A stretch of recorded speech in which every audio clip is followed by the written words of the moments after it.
And Jemma, I've known you for a little bit. We did one tiny little green screen project, and you do work for kids. I do. I do work for children under 5 mostly, and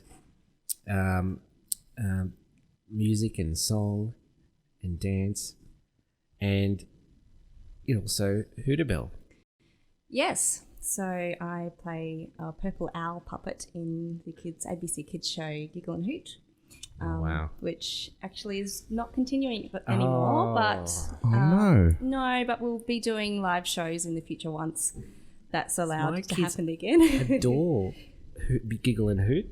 Yeah, they love it. Yeah, it's a great show, and it's been really great to be a part of it. Really fun. Have we got some footage of? Yes, we do have a clip. Oh, hey there, Hootabelle. Sorry I'm late. I was still choosing my favourite book. Oh, that's okay, Jimmy Giggle. What book did you bring to the 99 book? That's you? Yeah. Oh my gosh! Wow. It's definitely a puppet, and that you just saw Hoot as well. So there's a few puppets in the show, and I play the purple one called Hootabelle. Wow, that's great. Well, from my perspective as a parent, I mean, I loved Giggle and Hoot.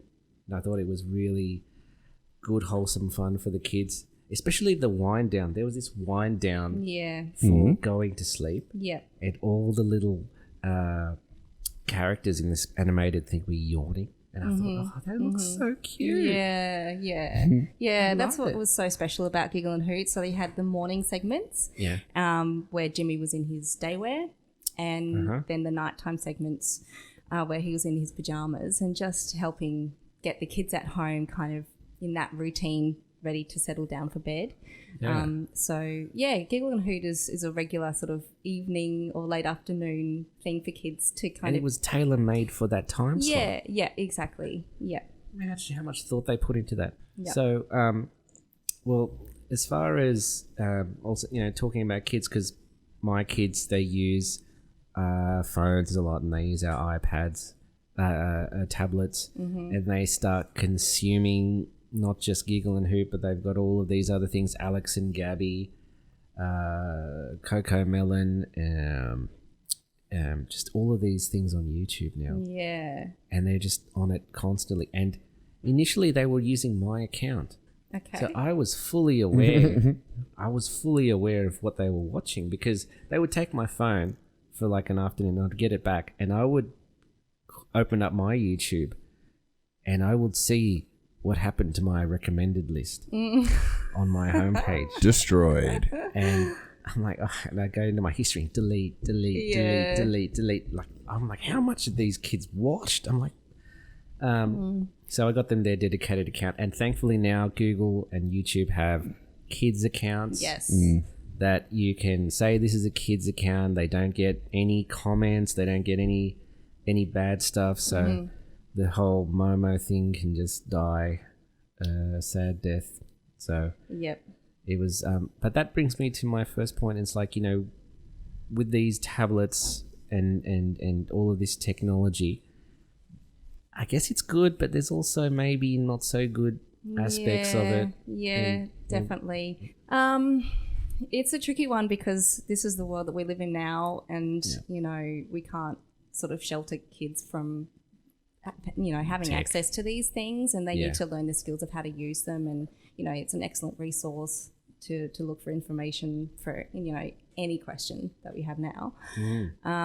But the trouble is, because it's just so accessible, it's very easy for kids to be exposed to things that they're just too young to understand, or too young to really I got to tell you this. I got to tell you, what you just said brought back a flood of memories. Okay. Like, the first one was my son, even though before he couldn't read or write, he was using Google search with voice. Oh, wow. Okay. He would say, hey, Google. No, he was pressing the button because they didn't have the Hey Google yet, but he would press the microphone button and he would say fire truck. And he would get YouTube videos of fire trucks. Yeah, and then he would, I remember maybe a year ago or so, I was looking through you would press the Google search to bring up and it would show you the last few things he searched for. And one of them was, show me pictures of God. Wow. So he must have thought, How Whoa. old was he? he must have been 4 or 5. Oh my Or- goodness. And so That's some heavy stuff I right remember there. thinking at school, who is this guy? What does he look like? So Google, show me images of God. Wow. yeah. It's just so accessible, and I think from the research that I've done, and it's very new sort of technology as well. So we don't really know the long-term implications of exposure to young kids at, especially in that critical age from 0 to 3, when the brain's still very much in the process of building the foundations it's going to set up for life. So I think parents just really should do their research and make sure that they're really mindful of what their kids are watching, and screen time as well. Just the duration is important to factor in as well. Yeah, but I think closely monitoring is really important, and it is. I think it's easy just to look for a playlist that's got heaps of hits and go, oh, this is going to be fun. I'll just go and have a cup of coffee and the kid can watch. Yeah. But I think I don't know, because it does do that. It's instant relief. Like they could be bouncing off the walls. I just turn the phone on, just hand it to them, and it's like. Well, that's right. Yeah. It's all consuming, but I don't know how healthy that is. Yeah, because you can't get them off it. Yeah, that's the it's thing. Like, I'll say to my daughter, okay, dinner time, and she'll just nothing. Yeah, it's just continually watching and consuming, and you pull the device away from her, she'll start crying.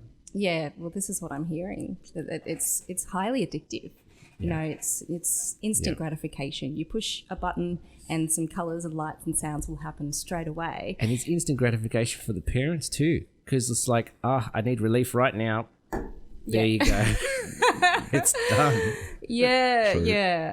But I don't know. I just worry of what that's doing to the little brain of a developing child, and because it's so addictive, I don't know. I think it's probably might affect their learning as well, because it's like, if this is the kind of reward that they get from learning on a device like this, if they're in a classroom away from these devices or have to learn at a slower pace, and have to figure out things for themselves, it might just get frustrating and boring quicker.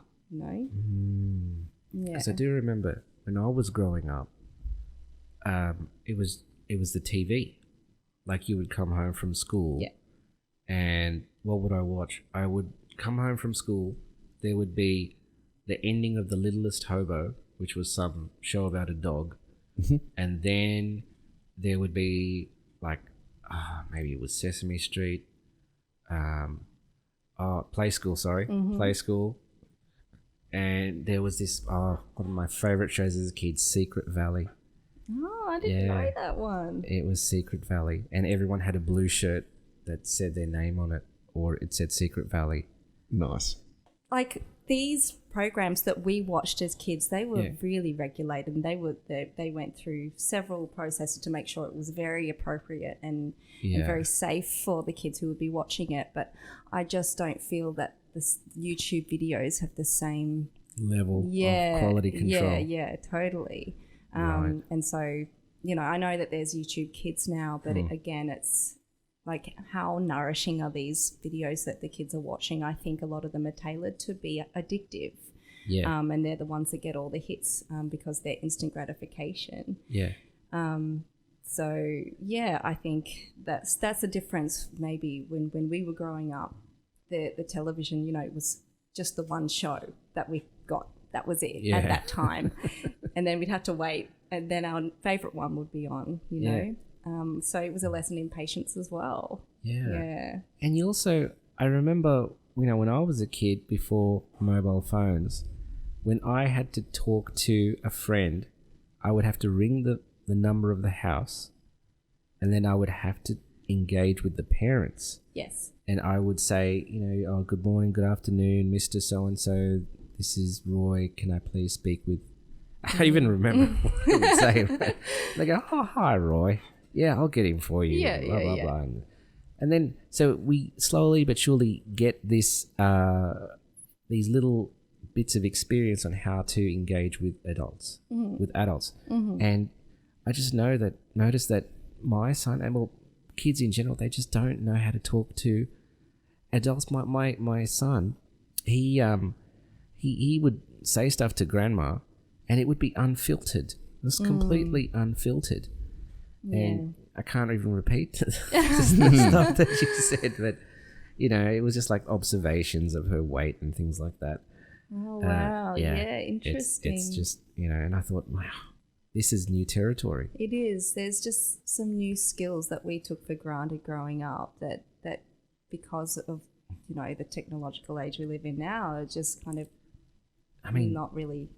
Maybe they should put that in the school system. You know, I mean, the school system hasn't changed in a long time. It hasn't. Yeah.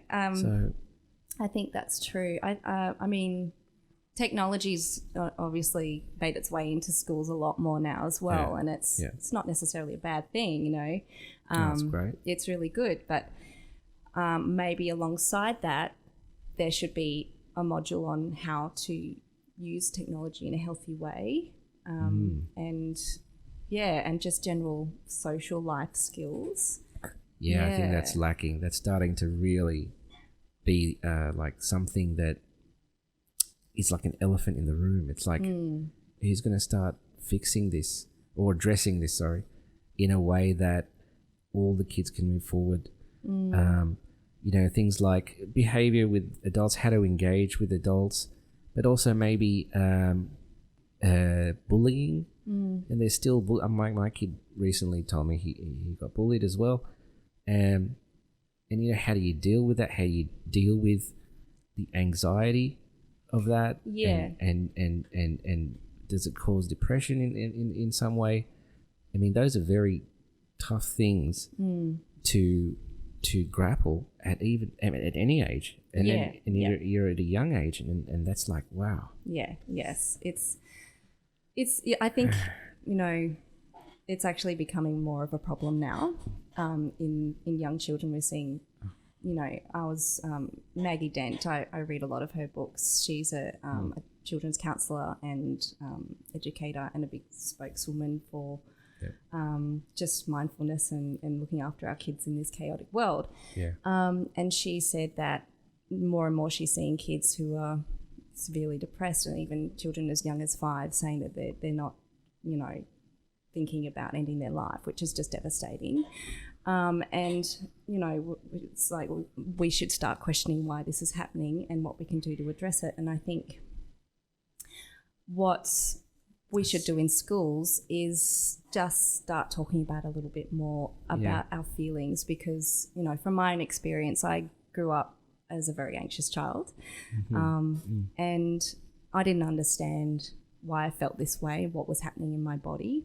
And I feel like if that sort of thing had been discussed at school in a really, you know, there was a safety net. Yeah, if there was a safe space for us to connect on that level emotionally and share, oh, this is how I'm feeling today, and how does it manifest in your body? How are you when you're feeling that way? What does it feel like in your body? Oh, my tummy's a bit tight, or my heart races, or something like that. And then, you know, if that was explained to me at a young age, that was a very normal, you know, nervous system response to some thoughts or and, you know, a threat that I saw, then I'd be able to recognize that as, oh, it's okay, this is it's a human thing, and I'm okay, and I'm not going to have a heart attack, you know. So I think I would like to see that more in schools, to just for parents and teachers to have that more of a conversation about, you know, that what we're really feeling. Yeah, because I think there's a lot of opportunity, especially with this with the pandemic. People had to rely for at least a few months on technology, on Zoom, or on video conferencing, on distance learning tools, and we really saw that there was a dire need to improve these services.